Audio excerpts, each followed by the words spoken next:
모두 들어보셨을 겁니다. 배부른 돼지보다 배고픈 소크라테스가 낫다. 이 말은 영국의 공리주의자였던 존 스튜어트 밀의 저서인 공리주의에서 나온 말인데요. 그 본래의 문장은 이렇습니다.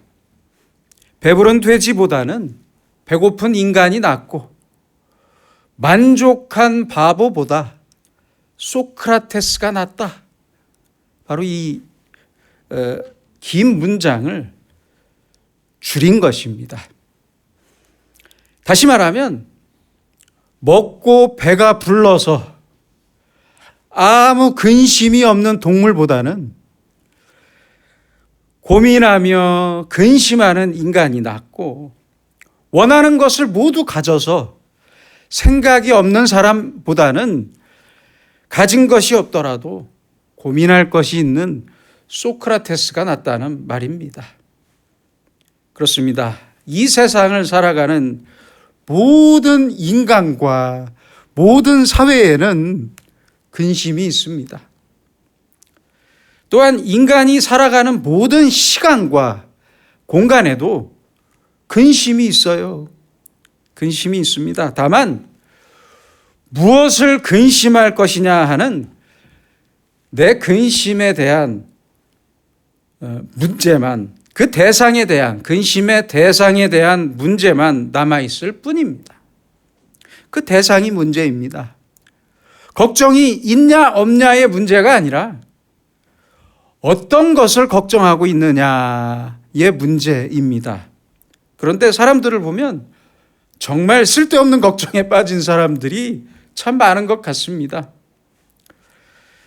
심리학자들이 입을 모아 말하는 걱정할 필요가 없는 5가지의 걱정이 있는데요. 함께 생각해 보겠습니다.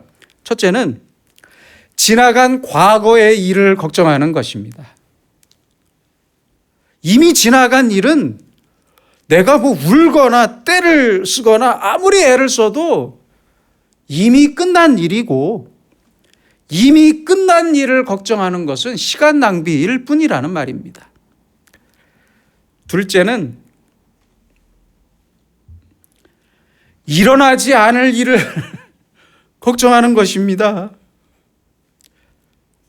아침부터 걱정스러운 얼굴을 한 사람에게 직장 동료가 물었답니다. 자네 얼굴이 근심스러워 보여. 무슨 일이 있어? 우리 마누라가 외출했는데 아직까지 연락이 없어. 납치를 당했을까? 사고를 당했을까? 강도를 당했을까? 너무 걱정이 돼. 아니면 지금까지 정신없이 쇼핑하고 있는지도 모르겠네. 제발 쇼핑만 아니었으면 좋겠어. 여러분, 하늘이 무너질까? 땅이 꺼질까? 쓸데없는, 아직 일어나지 않은 일을 걱정하는 사람은 걱정할 필요가 없는 걱정을 하고 있는 것입니다. 셋째는 내 마음대로 되지 않는 일을 걱정합니다. 그렇잖아요. 부모들은 자기 자녀가 부모인 자기가 원하는 학교나 학과에 가지 않는다고, 혹은 자기가 원하는, 부모인 자기가 원하는 직장에 가지 않는다고, 심지어는 자기가 원하지 않는 사람과 결혼을 하겠다고 그렇게 말한다고 해서, 결혼하겠다고 해서 쓸데없이 걱정합니다. 그래서 항상 자기 생각과 자기 고집이 자기의 걱정이 됩니다. 넷째는 자기 명예에 대한 걱정입니다. 아니 대체 내 이름 3글자가 뭐가 그리 대단하다고. 그렇잖아요. 왜 그렇게 연연하는 것입니까? 별것도 아닌 내 이름에, 내 명예만 신경 쓰다가 오히려 더 추락해버린 사람들이 참 많아요. 많습니다. 안타깝습니다. 5째는 질병과 죽음을 걱정합니다. 모든 인간은 나이가 들면 병에 걸리고 죽습니다. 안 그런 사람 보셨습니까? 이것은 하나님께서 만드신 자연의 법칙이고 언젠가는 내 차례가 돌아올 것입니다. 기다리세요. 어떤 모습으로 죽을까를 고민해야지. 죽음 그 자체를 걱정하는 것은 아주 대단히 어리석은 일입니다. 그래서 우리는 무엇을 고민하고 무엇을 걱정해야 하고 무엇을 근심해야 하는지 그것이 문제입니다. 동시에 걱정했다면 그에 대한 결과가 있어야 합니다. 결과가 있어야 해요. 아니, 돈이 없어서 걱정이라면 열심히 일을 해야죠. 성실하게 일하면 됩니다. 걱정에 맞는 결과가 뒤따라야 하는데 아무것도 하지 않으면서 걱정하면 되겠습니까? 성적이 걱정이에요? 열심히 공부하면 되죠. 그렇잖아요. 그래서 생산적이고 긍정적인 걱정을, 근심을 할 줄 알아야 합니다.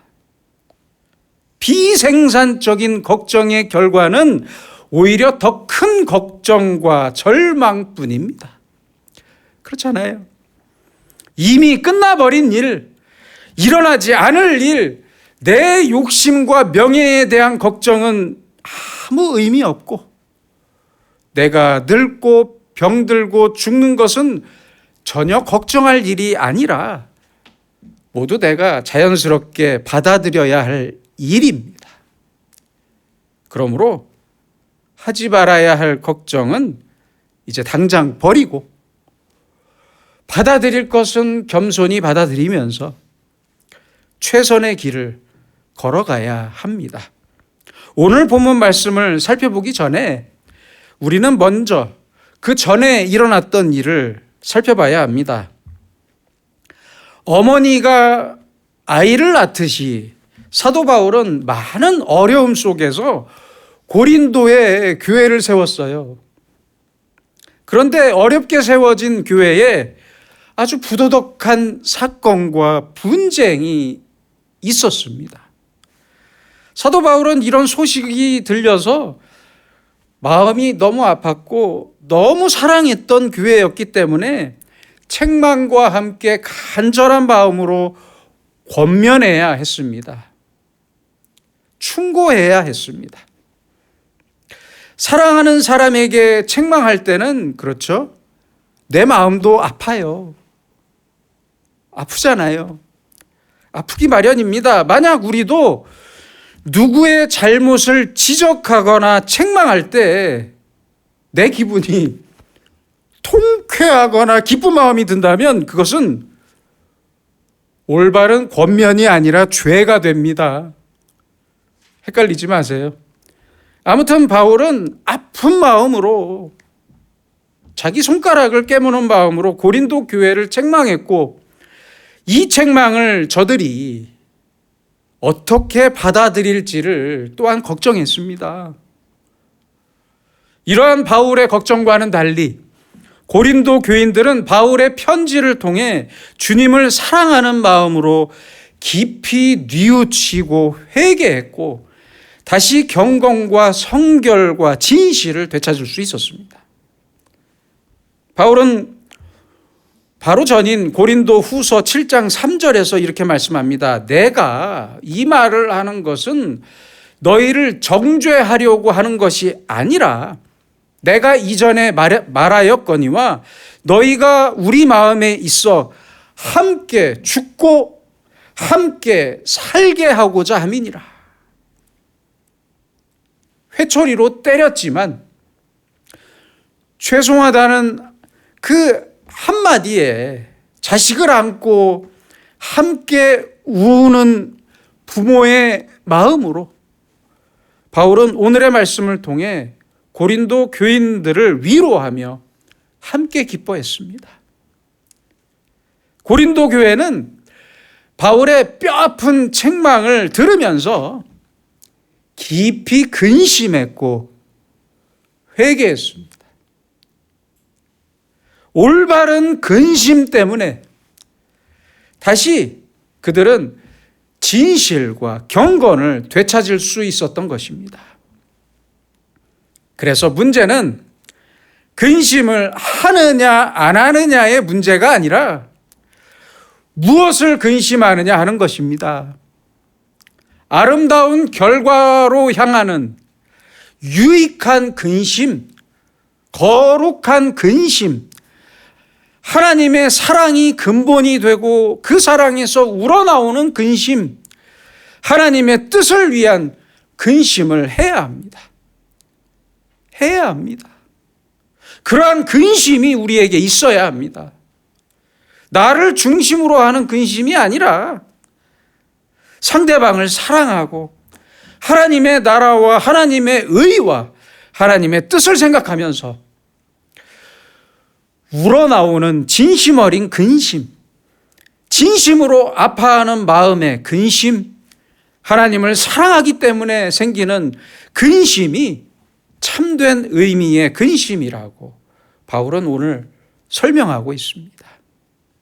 그래서 바울은 오늘의 말씀에서 두 가지의 근심을 말하고 있습니다. 그것은 worldly grief, 세상의 근심과 godly grief, 하나님의 뜻대로 하는 근심입니다.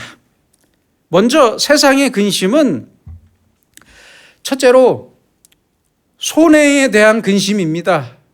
자기 손해에 대한 근심이에요. 주식이 떨어지면 어떡하나?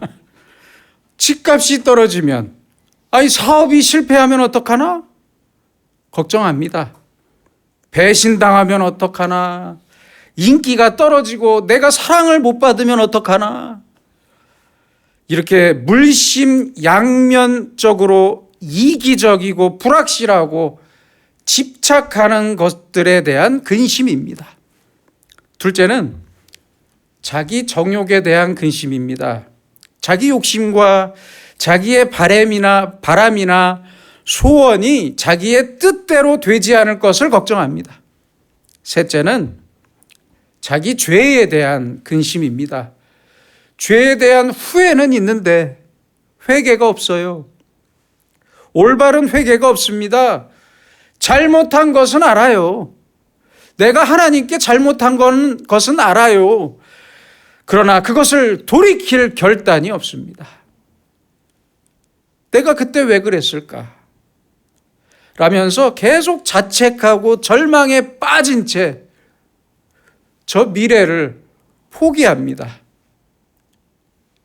과거의 실수와 죄 때문에 비롯될 어두운 미래에 대해 불안해하면서 근심합니다.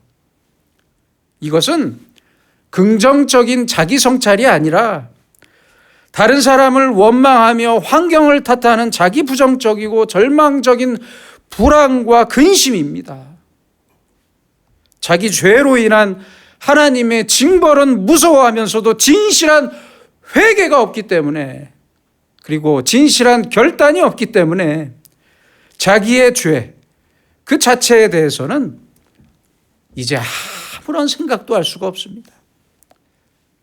그래서 징벌을 내리시는 하나님께 대한 원망과 저주만 남아있을 뿐입니다.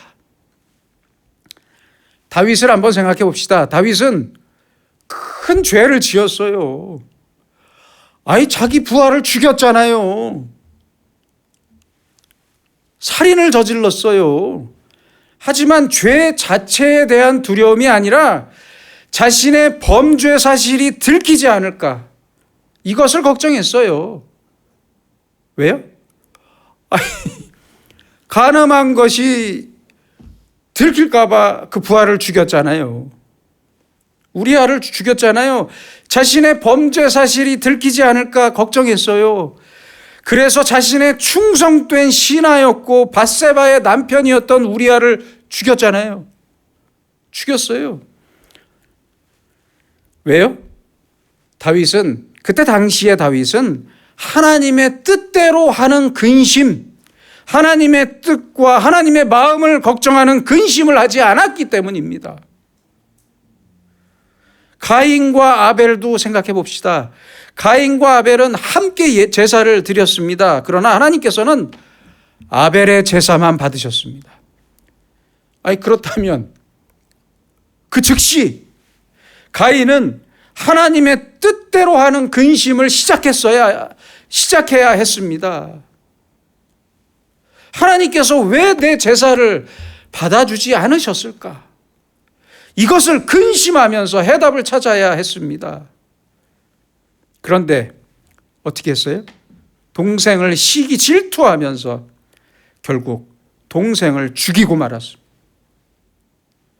동생을 죽였다면 이제라도 하나님, 제가 동생을 죽였습니다. 제가 어떻게 해야 합니까? 이렇게 진심으로 근심하며 회개해야 했습니다. 그러나 그는 하나님의 책망을 들으면서도 이렇게 말했습니다. 나를 만나는 자마다 나를 죽이겠나이다.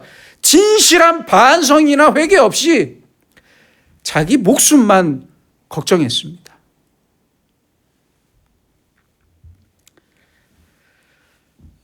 믿음이 좋은 집사님이었던 어머니가 개구장이 아들이 교회 학교에 갈 때 500원짜리 동전 2개를 주면서 하나는 헌금하고 하나는 과자를 사 먹으라고 말했습니다.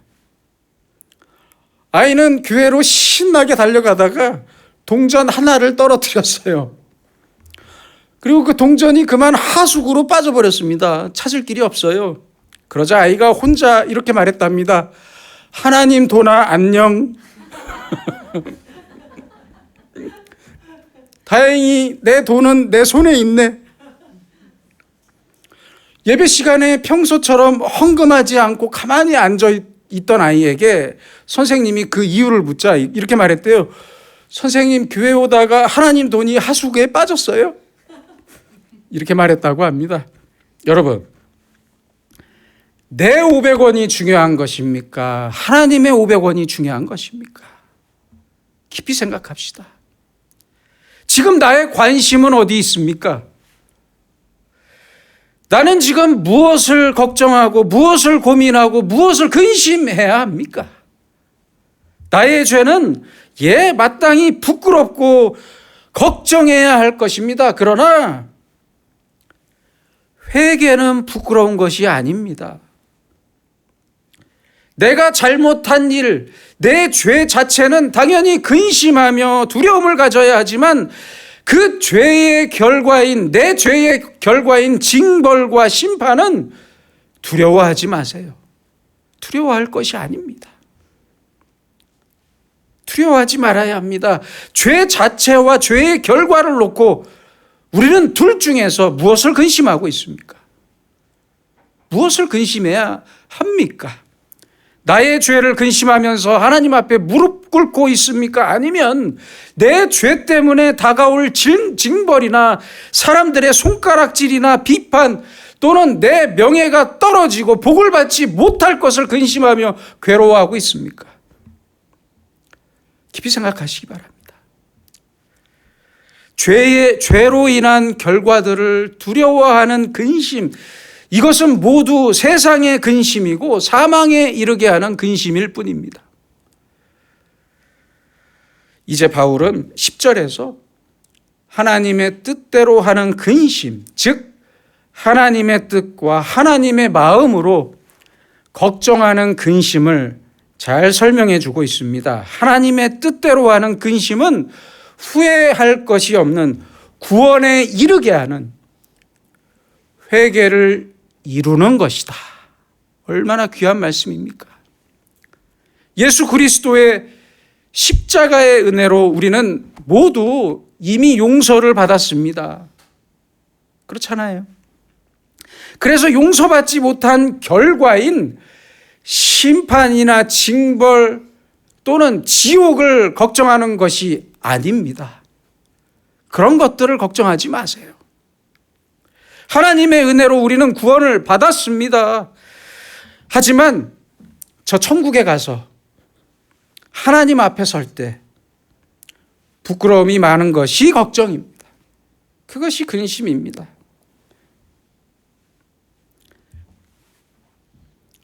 2010년 7월 가이드 포스트에 실린 메릴린 무어 젠슨의 호주머니 안의 사랑이라는 글이 있습니다. 친구와 함께 도심의 주차장에 세워둔 자기의 차로 가던 그녀는 젊은 여인이 구걸하는 목소리를 들었습니다. 선생님, 아이들 먹일 우유를 사야 하는데 제발 돈을 좀 주세요. 그러자 그녀는 고민에 빠졌습니다. 이 여자가 마약에 취한 사람이 아닐까? 돈을 주는 게 이 여자에게 도움이 될까, 해가 될까? 한참 고민하는데 옆에 있던 친구가 돈을 주면서 이걸로 우유도 사고 고기도 좀 사세요. God bless you. 라면서 돈을 줬답니다. 그러자 친구에게 그녀가 물었대요. 아니, 그 돈으로 마약이라도 사면 어떡할 거냐? 그러자 친구가 말합니다. 나도 몰라. 하나님만 아시지. 저 사람이 뭘 하는 게 중요한 게 아니잖아. 내가 내 돈을 어디에 어떻게 쓰느냐가 중요하지. 그 친구의 말에 그녀는 이제 자기도 외출할 때마다 적은 액수의 지폐를 넣고 다닌다고 합니다. 내 작은 돈이지만 내 정성이, 그 작은 정성이 한 영혼을 구할지 못할지는 나도 몰라요. 하나님만 아세요. 그렇잖아요. 내가 어떻게 알겠습니까? 그렇지만 아마도 반대로 내 영혼을 살리는 데는 큰 도움이 될 것입니다. 깊이 생각해야 합니다. 여러분, 여러분의 근심은 무엇입니까? 내 돈이 그렇게 아직도 아까우십니까? 내 소원이 걱정입니까? 내가 벌 받을까 걱정입니까? 근심입니까? 질병이나 죽음이 걱정입니까? 지옥에 갈까 걱정입니까? 걱정하지 마세요. 우리는 분명히 천국에 있을 것입니다. 그러나 천국에서 하나님 앞에 섰을 때 내가 다른 사람들보다 부끄러워질까 봐 걱정입니다.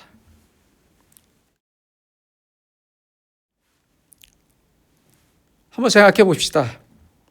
불효했던 불효자는, 평생 부모님의 속을 썩였던 불효자는 부모님이 돌아가셨을 때 장례식장에서 아무리 눈물을 많이 흘린다고 해서 효자가 되는 게 아닙니다.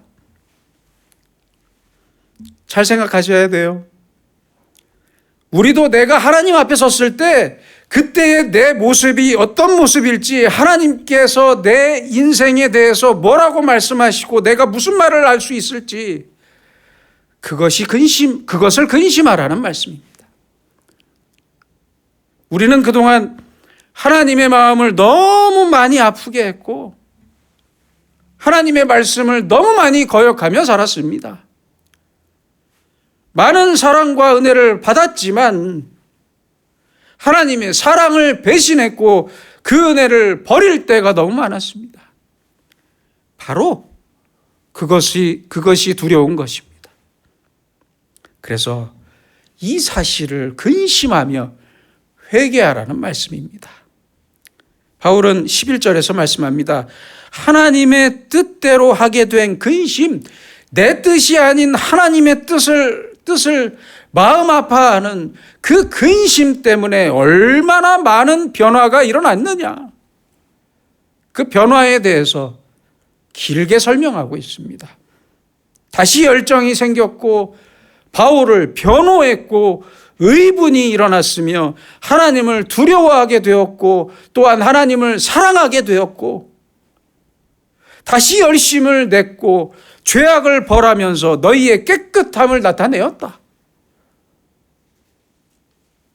이 모든 변화는 하나님의 뜻대로 하는 근심, 하나님의 뜻을 걱정하면서 하나님의 뜻을 위해 살고 하나님의 마음처럼 살기 위해 마음 아파하고 깊이 근심하며 회개할 때 생겨난 변화였습니다.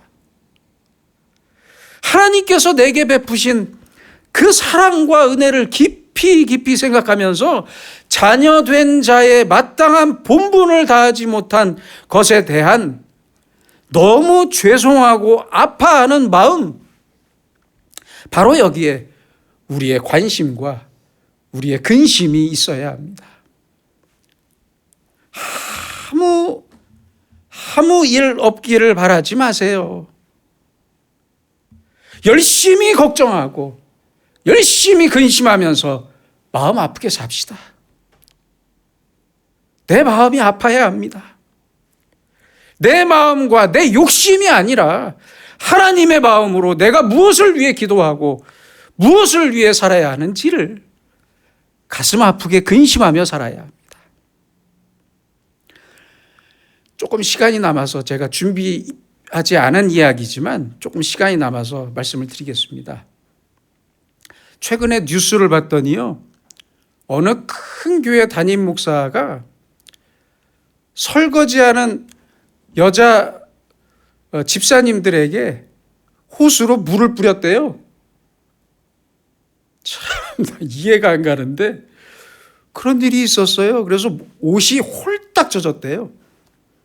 그래서 황당했던 한 여자 집사님이 남편에게 그 사실을 말했고, 남편은 골프채를 들고 교회로 쫓아갔답니다. 결론이 어떻게 됐냐고요? 그 골프채를 들고 찾아간 남편의 아내인 여자 집사님이 교회에 사과를 했답니다. 왜 집사님이 사과해야 합니까?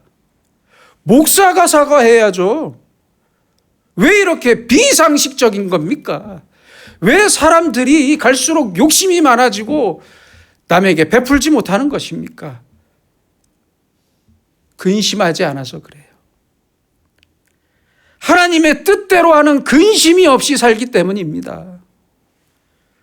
날마다 내 마음을 하나님께 완전히 드려서 세상을 향한 하나님의 그 아픈 마음을 우리도 헤아리면서 하나님의 뜻대로 하는 근심 속에서 살아야 합니다.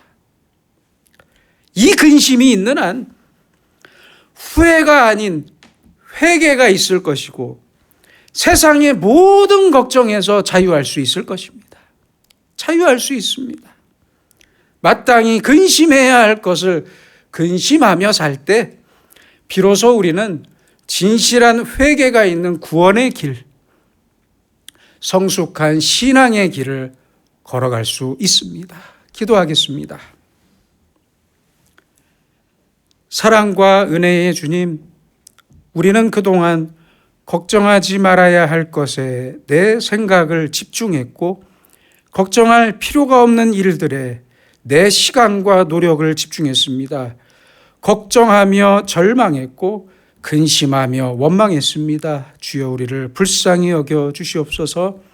이제부터는 회개와 구원을 이루는 근심, 하나님의 뜻대로 하는 근심, 하나님의 뜻과 하나님의 마음을 깊이 생각하고 가슴 아파하고 하나님의 뜻을 이루기 위해 나를 돌아보며 결단하면서 최선의 수고를 아끼지 않게 하시고 하나님의 뜻대로 하는 근심 속에서 참된 능력과 자유를 얻으며 성숙한 신앙의 길을 걸어가는 하나님의 사람들이 되게 하여 주시옵소서. 예수님의 이름으로 기도드립니다. 아멘.